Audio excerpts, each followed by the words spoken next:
we are going to focus on natural intelligence.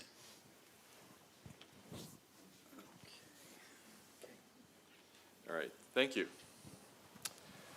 So I want to set the right expectations for this talk, a little bit sort of shift in focus, and I decided to talk a little bit at a higher level, and it's not going to be as technical. It's intended to be sort of more thought-provoking, and I'll tell you a little bit about sort of what we're doing with the Center for Engineered Natural Intelligence.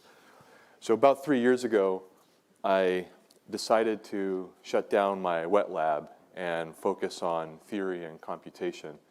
And we started this center with Gert Kauenberg and Henry Barbanel in physics and Tim Gettner in psychology. And the entire focus was really to take our understanding of the brain and the neurobiology and go into engineering. So what could we abstract away sort of from the squishy biology that the brain is made from, keep the algorithms and the concepts and do engineering with that. And I'll show you an example of that as the talk progresses. And then, but then also close the loop, come right back and take that engineering approach coming from the neuroscience gives us a new perspective on the biological brain. And so sort of closing the loop, and can we make new discoveries about the brain from the engineering? And I'll show you sort of one quick example of work we're doing in that direction as well. So that was sort of the concept behind what we started doing with this center. And it all starts with the brain, right? So in a way, I'm Terry Sanowski's warm-up talk. He's going to be talking about deep learning during the keynote. And I want to talk about sort of the interface between neuroscience and machine learning and sort of this relationship between engineering and neuroscience. So let's look at the brain a little bit. Let's start by looking at the real brain. This never gets old. It's just absolutely fascinating, right? So here's 3 different scales of the brain, right? I don't have to tell this audience how multi-scale the human brain is, right? So the image in the middle, that's a diffusion tensor imaging. We're looking at white matter, obviously in cross-section from the side, looking at all the high-speed ribbon cables, right? So this is white matter connections between different brain regions. You go down 3 orders of magnitude, and you end up at the image on the left. That's one of Jeff Flickman's brainbow mouse that actually fluoresces at those colors. And there you're looking at individual neuronal cell bodies, and then the neuropil, that spaghetti of connections, right, that exists above it. I mean, that's what a real network looks like to a neuroscientist, right? Now, 3 orders of magnitude is huge, right? And it's the equivalent of going from no one would walk from New York to San Diego, but a 1 change in order of magnitude is the equivalent of going from walking to driving. Now you can get to San Diego in a matter of a few days. 2 orders of magnitude is the equivalent of going from walking to flying. 3 orders of magnitude would get you from New York to San Diego in a matter of seconds maybe, right? So it's hard to kind of grasp exactly how big 3 orders of magnitude is, and that's the change between the scale between those 2 images. It's the same network, but at 2 different scales. If we go down about another 3 orders of magnitude, you come down to this image over here. Here you're looking at electron microscopy cross sections. And the reconstruction you're going to see in a second is all the structure. It's all the stuff that fits in between just 2 synapses in the image on the left, right? Just really, really rich spatial complexity in all this. This is a typical sort of, we've seen examples of this, kind of calcium imaging. This is a sparse network in vitro. These are hippocampal neurons, right? And we can visualize. We can make qualitative movies of information flow through these types of networks, right? Which is very typical. We want to understand what are the algorithms that are driving this ultimately to be able to do that kind of engineering. So, how is the brain different from machine learning, from the current state of the art, right? So, to me, it kind of comes down to these three types of properties, and everything, all the work that we do. There's plenty of fantastic work in sort of traditional machine learning going on. We're really interested in things that the brain does really well, that the existing state of the art in machine learning does not, right? And we want to understand why. and then do the engineering according to that. So how is the brain different? Well, adaptation, right? The ability to adapt. Along with that, robustness and plasticity, right? The brain is incredibly robust. I'm going to show you a movie about how robust the human brain is in a second. And obviously this idea of plasticity, where in the brain, function really does change structure, right? Certainly at the level of synaptic spines. This is great, because usually for a lot of the audiences I speak to, I have to explain this in a lot more detail, but to this group, it's perfect.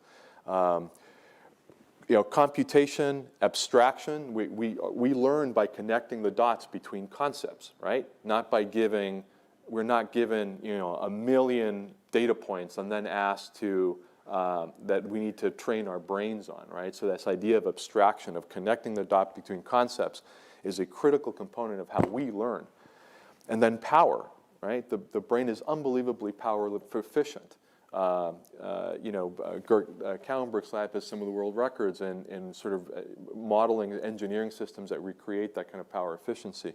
So the brain is incredibly power efficient for the amount of computations that it does. So I'd like to show this as an example of sort of the abstraction, the connecting the dots piece. These two images of a cow are physically completely different from each other. One's a line drawing, the other one's a photograph. But a toddler very quickly starts to associate this as the same concept. You don't need to show a toddler, right? Thousands and thousands of images of different cows, different colors, different angles, right? They start to put two and two together, right? This is how we learn. Very, very different from machine learning. The sheer sort of size of this network, it's worth reflecting on some of these numbers. We have about 85 billion neurons in a typical adult human brain, but another 86 billion non-neuronal cells. Probably the most important of these from a computational perspective are probably astrocytes. I spent a big part of my career studying astrocytes. They have astrocytes, aside from their classical homeostatic roles, have the molecular machinery to listen in on synaptic signaling through the tripartite synapse. So an astrocyte process will wrap around intimately around a synapse between a neuron. And amazingly, astrocytes have the molecular machinery to actually secrete neurotransmitters, which in that context we refer to as gliotransmitters. Okay, so it's a form of neuromodulation that we actually don't understand. There's a lot of speculation computationally what astrocytes might be doing, how they might be modulating neuronal signaling. But the truth is that it's one of the frontiers in neuroscience. We just do not know computationally what's going on. So think about it, and astrocytes sort of map roughly 1-to-1 to the number of neurons. So you're talking about a network that's about this, roughly the same size as the neuronal network that we have no clue what it actually does, right? Each neuron has about tens of thousands to hundreds of thousands of synapses, and if you put it all together, you have about 10 to the 16 synapses total in a typical human brain. By comparison, there's about 10 to the 21 stars in the observable universe, so a few more orders of magnitude, but that's a huge number, right? That's a huge number. Okay, so let me set this movie up for you. Because this really sort of drives a point home of sort of the plasticity and robustness of the human brain and how different it is from a computer or a machine. There's a pediatric form of epilepsy called Rasmus's encephalitis. It's this debilitating disorder. Usually it ends up with full hemispheric seizures. And most of these patients become refractory to medication, so they stop responding to medicines. And so the end treatment is a neurosurgeon goes in and performs a hemispherectomy, which means they remove the entire half of the affected cortex, or a functional hemispherectomy where they cut the corpus callosum. And so this is one little video of one young patient's journey. I got permission from the mom to show this. And this little guy went through this incredible procedure before turning 10, which is pretty typical for these patients.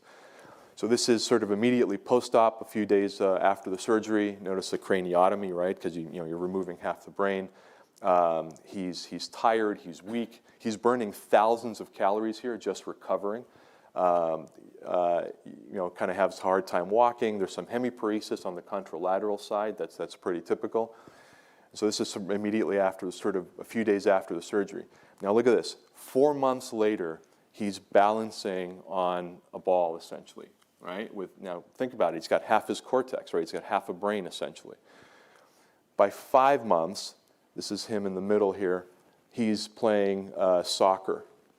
Now think about the coordination involved in him to be able to do that just 5 months after having half his cortex removed.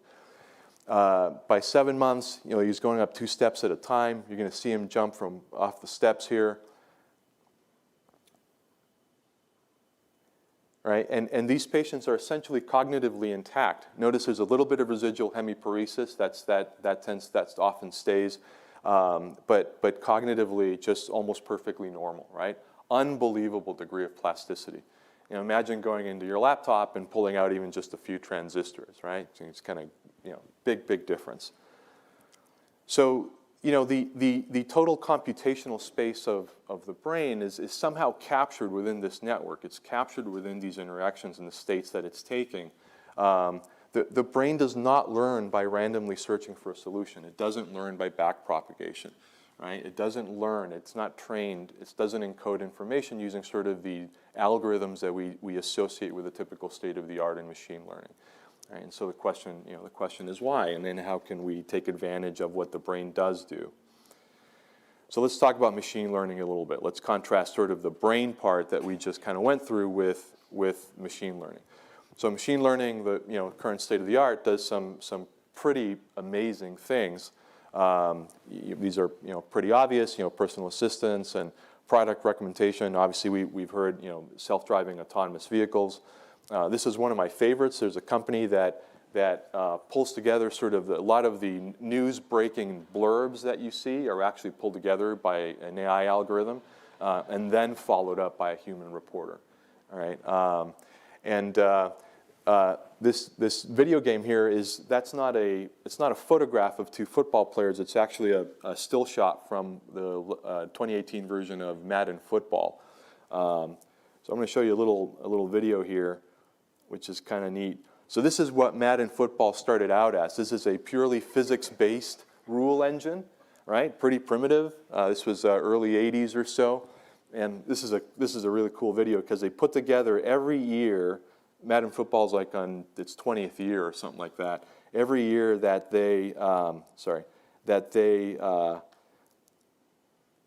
it's gone on, and I'm going to fast forward through this, and you can kind of see it getting better and better. It's like a 20-minute video, better. And then if you go all the way to now, it looks like this, right?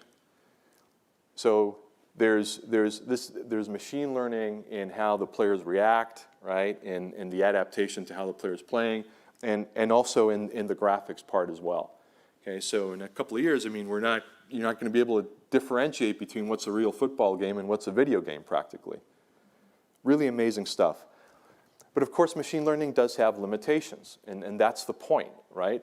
Model bias, model constraints, overfitting to data, model saturation, where you can't learn even though you give the system more data, okay? And we already talked about training, sort of this idea that the machine learning cannot extrapolate beyond the training set. Okay, so it can find incredibly subtle patterns, in some cases much better than humans, but it's constrained by that training set. So it was a study I came across a headline one time, ended up actually aggravating me because the headline was, MIT creates psycho-killer artificial intelligence. And when I went and read the story, what they did was they trained sort of a standard deep neural network on just really disturbing and gory images from Reddit, right? And that's what the system was trained on. So of course, you give it anything else, you give it a picture of a fluffy kitten, and it's going to pigeonhole that picture into something that it's been trained on, right? So machine learning architectures can't extract beyond that, which is again sort of a fundamental limitation in the algorithms. It also leads to kind of some amusing things that happen. So there was a news story that on Amazon's Alexa, and in the news story they ordered a dollhouse as an example, and of course, triggered Alexas in people's homes, and all these people started getting dollhouse deliveries that they never ordered. So Amazon had to refund all their money. Google had a similar experience with a Super Bowl ad, right? Because there isn't, it's not real sort of adaptation here. So here's another good example, human language, right? So, hey, thanks for defining the word many for me. It means a lot, right? So for us, we get it. It's a play on words, right? It has two meanings. But this is exactly the kind of thing that just confuses a machine, right? Especially if it hasn't been sort of purposely trained on this. So we started getting interested in sort of this interface between neuroscience and machine learning, and the idea of sort of contextual AI and in particular machine inference, right? So again, sort of borrowing from the brain and trying to understand, what are the algorithms that these types of systems, that the brain actually has. We started developing a sort of fundamentally new architecture. The goal here was to be able to do machine learning without any training, eventually sort of in real time as data kind of streams in. And to do this, of course, we can't use existing algorithms. So what we did, and this is just sort of a conceptual picture, I'm not going to go through the details of any of this in this talk, but just to give you a sense of sort of how we're building this. The way that we encode data in this architecture is not by adjusting the weights of a neural network, but we encode the data in the dynamic patterns that a piece of input data sort of triggers, okay? Now, these are spatial temporal networks. So the networks in this case have a particular actual geometry. That geometry matters, which means that temporal latencies matters. And when you build in a notion of a refractory state to the individual nodes, the resulting dynamics, so think about sort of dynamic patterns carving its way through this geometric network as a function of the pattern of the initial stimulating nodes, right, which directly map to an input, okay? Those dynamic patterns, when they reach a steady state, now encode that piece of input data. Okay, so, and what we've actually done is the theoretical foundation behind this is it models a form of spatial and temporal summation, right, which is, canonical, neurophysiology. This part here there's a little bit of overlap with some of the work that's been done, for example, with liquid state machines previously, okay? Where this work sort of departs radically is in what we do with those dynamic patterns after that data has been encoded. So we don't have a readout layer. We take that actual dynamics and take that, and then we reduce that. So we use algebraic topology and graph theory methods to take that high dimensional dynamics and essentially reduce it down to, for conceptual purposes, a point in a metric space. Now this is a mathematical metric space, which means it has a certain structure to it. And the closer two inputs are to each other, the closer they end up in that metric space, right? As you start to populate that data cloud, you can now start to do, for example, classification on that growing data that you're populating in this metric space. Notice that there's no training involved, right? Where those points up in that metric space through this topological encoding is directly a function of the input and the dynamic model on these geometric networks. Okay, the weights in these networks are set randomly. We can explore optimizing those weights, but we haven't yet. We've sort of been focused on the dynamics. So if you have just one input, right, you can't train a neural network on one input, right? But in our case, if you have just one input, that's fine. That's just one point in this space. If you have two, it's 2 points, right? There's no limitation on, sort of how much data you need. And the way that this code is being written, we have a couple of ways that we're pursuing this. I just finished a year-long sabbatical with Microsoft. We have a version of it there. We have a version that we're building with Lawrence Livermore National Labs. They have an infrastructure that's able to do very high parallelization. So we're kind of playing around with the implementation piece to kind of build this system.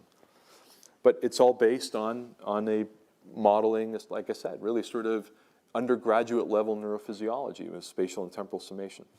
So I'll show you a couple of examples of what we did. So we used, just as a test case, our objective wasn't to do visual recognition, but it's a problem space that computer scientists are comfortable with. So we used the MNIST database MNIST is this very large database of handwritten characters, and we ran through these numbers and encoded different digits through this dynamic model. And you can kind of see the different dynamic patterns, for example, of some of these examples of these digits. What you're seeing here are self-classifying point clouds, right, where each group essentially belongs to one of the different digits, right? Because the zeros, despite all being different, written by hand by many different people, they're all more similar to each other than some of the other digits. And so by encoding the data and the dynamics and then putting it in, like I said, sort of this topological graphical metric space, we get this self-classification that's occurring, right? So again, no training in this case. This is just to give you sort of a visual sense of what this looks like. So this is just 3 representations of the evolving dynamics in these networks, right, in these geometric networks. As they encode that data, right? As those dynamics essentially carve out a path through this space. Now we have, on top of the encoding process, we have started playing around with actual learning. So what you're seeing there is the pink and the blue correspond to 2 different digits, 2 different classes of digits. And if you look at the boundary between the data, there's obvious separation, but there's some overlap, right? There is sort of a fuzzy area, where the digits overlap and we can't distinguish them. That's the data encoding piece. If we then actually run STDP, so spike timing dependent plasticity rule, on top of the encoding piece on the dynamics, we are actually able to get better separation, which kind of makes sense. And so now that boundary becomes much more refined. So the dynamic model itself, given the origins from the neurophysiology, is able to learn, to refine basically itself and its ability to do the classification, in this case using an STDP learning rule. Now in other cases, so this is C. elegans, the worm, right?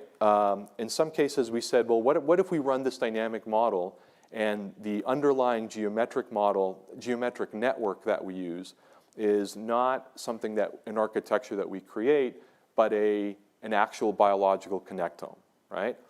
So what we did is we took a feeding circuit from C. elegans, and these 2 dark nodes here correspond to sensory neurons that essentially detect a piece of food, right? They're chemosensors.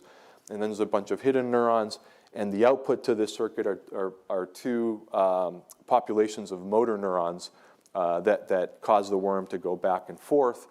And so we ran our dynamic model both in the feeding circuit in isolation and the feeding circuit embedded in the entire connectome. And what you're seeing here is a visualization of all the signals summating in the worm's connectome. And green is excitatory, red is inhibitory. And that, again, that propagates through, in this case, the backbone structure is the network of the worm. Now, the cool thing was that we didn't model the physiology. We just took advantage of the actual connectivity of the worm, and what we were able to extract was the oscillatory back and forth firing of the 2 populations of motor neurons. Okay, so the lesson here is that in this particular connectome, even though it's a worm and it has 302 neurons, it is actually really well designed. There's a purpose to the connectome of this worm, okay, that is really kind of interesting. So as I said close to the beginning of the talk, the machine learning part, this architecture that we're building, has a whole bunch of different applications, in particular to situations where you have sparse data incomplete data, or where you need to do sort of machine learning in real time, right? Those are the type of applications that are generating interest for, for using this. But of course, as I said, we really want to come back to understanding the brain, to the neuroscience from the engineering. And so this is an example of that. This is a paper that we published last year. And in this paper, we asked the question, why do neurons have the shape that they do? Right? Why do neurons have sort of this convoluted morphology? Now, in this work, a network was an individual neuron, a basket cell to be specific. Okay? And we've known for a long time that neurons neither signal as fast as they can, but they're also not optimized to minimize the wiring length. Okay? So these, if you think of this as a network, these aren't straight line edges, right, connecting this, this graph here. So the morphology of neurons are optimized for something in the middle, and the question is what? One of the consequences of the theoretical part of this work that led to the machine learning architecture part was a proof that emerged, a constraint on the optimal efficiency of signaling on a network. Okay, so let me explain this very briefly. So if you have a network of connected nodes, it turns out that, and if it's a geometric network, okay, the time that it takes signals to propagate on those edges, right, or inversely, the latency on those edges has to be balanced relative to the internal dynamics of the individual nodes. So the amount of time that individual nodes need to hold on to a piece of information to process that internally has to balance how fast information is propagating on the network. If there's an imbalance in that ratio, we've shown in other work, signaling in that network completely breaks down. Okay, and so what we did was we defined some mathematical constraints on what that balance needs to be. The theoretical ideal of that ratio approaches unity, okay, between sort of the internal refractory state of a node and the rate of propagation. And that's what we looked for in these real neurons. Okay, we took high-resolution detailed morphological reconstructions, and we took individual branches of these neurons and computed this ratio across 14,000 different branches across 57 neurons, and computed what we call this refractory ratio and compared it to how close does it get to the theoretical ideal of unity. And in the real neurons, the median ratio approached 0.92. Okay, so very, very close. When we took the median of the medians, because in some cases, if you have a neuron contributing more processes than other neurons, it could skew the data of the entire population. So this is a normalization procedure. The median is still 0.91. Okay, so very, very close to that theoretical ideal. And the argument that we made in this paper was that this ratio could be what the morphology of these neurons are being optimized for, what's being preserved. And this wasn't a serendipitous discovery. We went looking for this because the mathematics pointed us in that direction. So where are we now? Well, so I'll leave you kind of with some final thoughts here, right? So on the one hand, there's a lack of theory in all this, okay? Sort of in machine learning in general, really, and in particular, sort of in machine learning coming from the neuroscience. And if you look at the popular press, that leads to a lot of opinions and speculation, right? But we really sort of need more theory. There's still sort of an open question of what's the right balance between algorithms and hardware and data, right? How do you construct a system that balances these three? That's another sort of open area. If you're going to have a conversation about sort of machine inference or contextual AI, it's important to frame it in the right context, no pun intended, right? There has to be sort of an application. Otherwise, these conversations can lead to confusion. And of course, we don't understand the brain. We don't fully understand the brain, and so we're kind of flying by the seat of our pants here as we try to apply neuroscience to machine learning.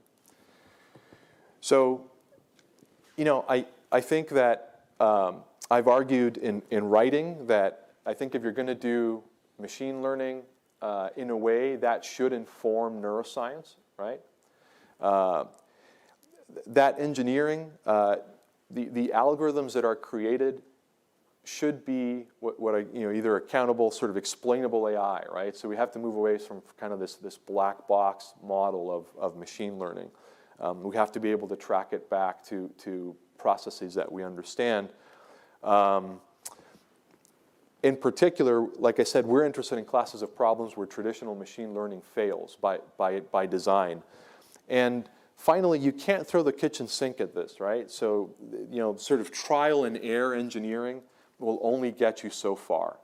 And I really do think that this all has to be based on theoretical understanding if we're going to kind of merge neuroscience with the future of machine learning. And with that, I'll stop.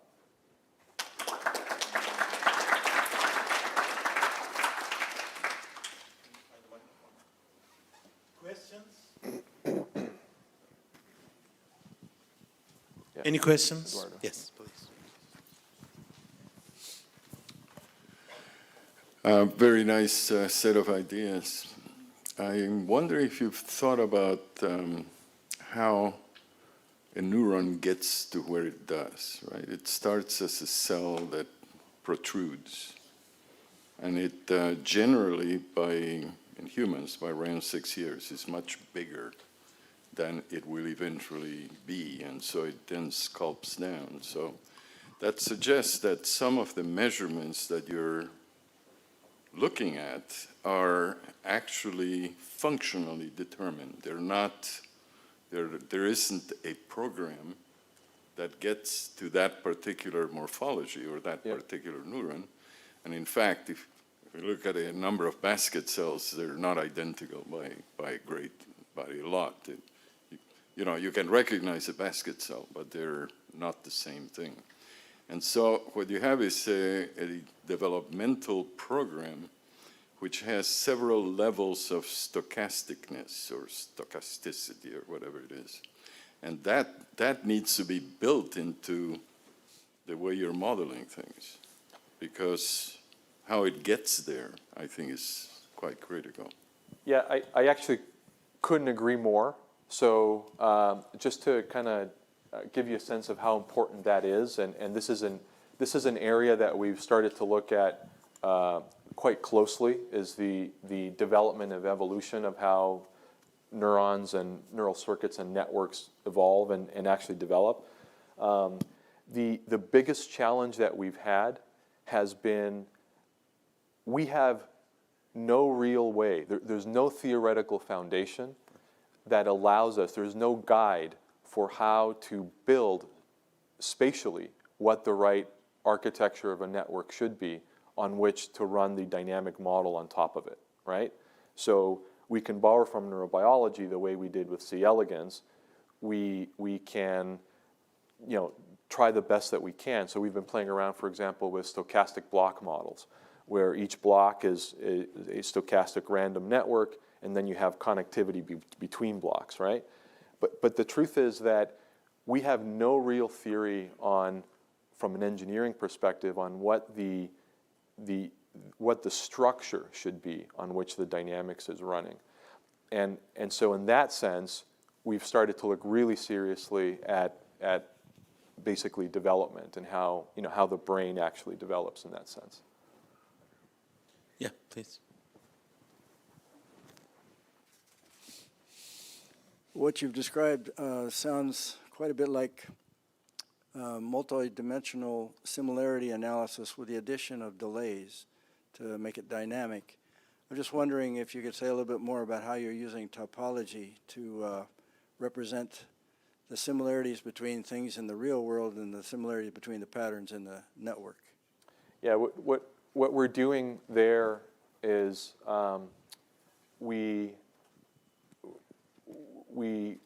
we're using graphlets, okay, which is essentially a catalog, if you will, of ways that dynamic pattern can be constructed from simpler topological structures, and in particular these graphlet structures. So we essentially have a catalog of some n-dimensional set of graphlets, and then what we're doing is we are building up to what that dynamic structure is from that catalog. And there's a whole literature of mathematics around that. Now we've had to adapt that to this particular application. And then once we have that built up, it turns out that the way that you build it conforms to the sort of the right set of rules for defining a metric space. And so the way that we build that dynamic structure from these graphlets is constrained in a way that one can apply sort of the mathematical definition of what a metric space is, right? And so that's the approach that we're taking. And we now are building an algorithm that will allow, so we've been working really hard on the fundamental mathematics of that, and we're now at the point where we're building an algorithm to do that. Any other questions? If not, thank you so much for this wonderful talk.